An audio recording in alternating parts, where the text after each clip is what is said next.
All right, let's talk about one of the most common medications out there, something millions of people take every single day, levothyroxine. If you've just been handed a prescription for this, or you've been taking it for years, you are definitely not alone. We're going to break down exactly what it is and how it gets your body's engine running smoothly again. You know that feeling? That deep down tired that sleep doesn't seem to fix? Or maybe you're always cold when everyone else is fine. And what about that frustrating brain fog that just makes everything feel fuzzy? Well, those aren't just you being off. They're actually really important clues from your body.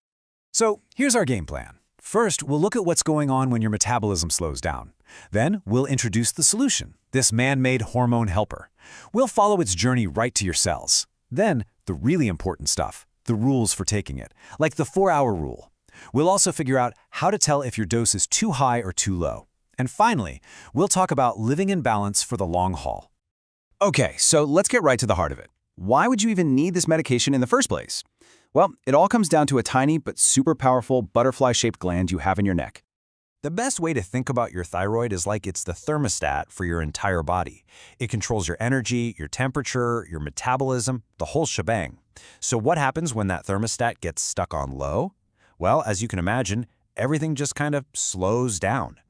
The official name for this is hypothyroidism, and it's pretty straightforward. It just means your thyroid gland isn't making enough of a really important hormone called thyroxine, or T4 for short.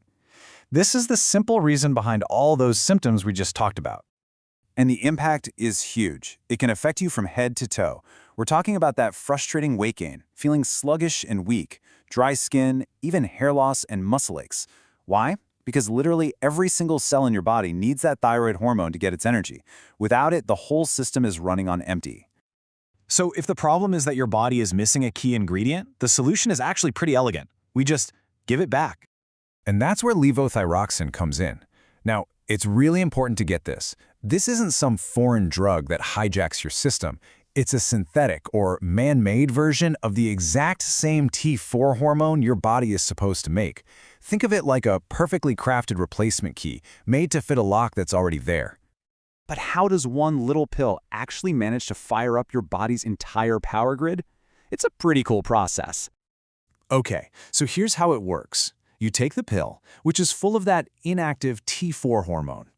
You can think of T4 as the storage version. Once it gets into your bloodstream, your own body does the clever part. Your liver and kidneys get to work and convert it into the active form, which is called T3. It's this active T3 that's the real hero.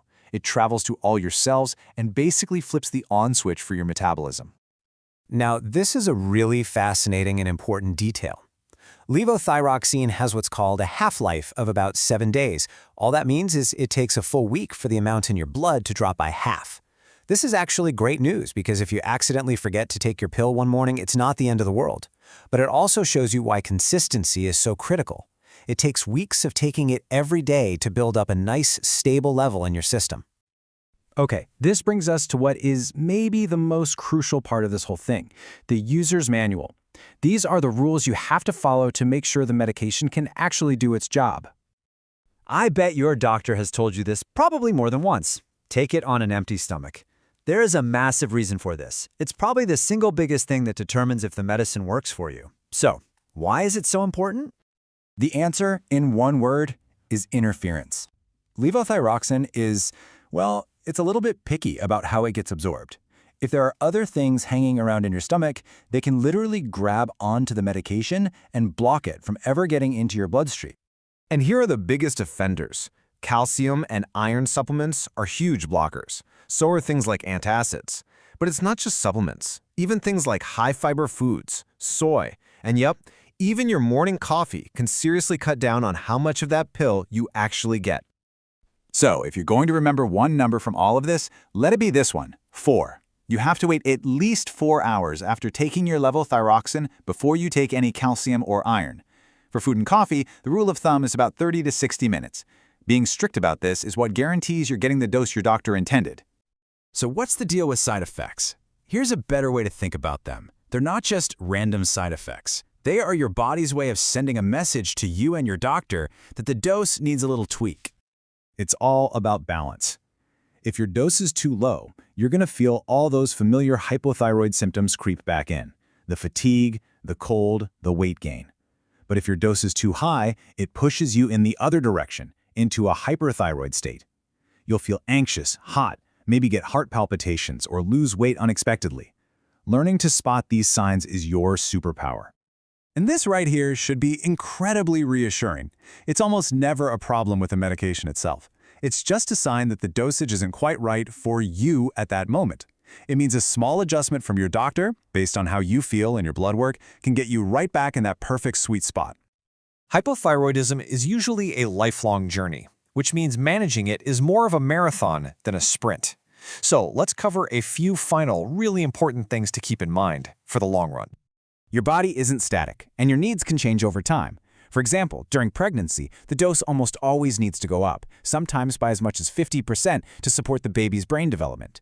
Other things, like starting estrogen for birth control or taking blood thinners, can also affect your dose. That's why those regular checkups are so important. It's also why many doctors suggest sticking to the exact same manufacturer, brand or generic, to keep things as stable as possible. And this is the main point, the big takeaway from all of this. This medication isn't meant to hold you back. It's designed to set you free. When you take it the right way, levothyroxine is simply replacing what was missing, allowing you to get back to living a completely normal, healthy, and energetic life. So that's the real question, isn't it? Once your body is back in sync, once that brain fog lifts and your energy comes roaring back, what are you going to do with it all? The sky's the limit.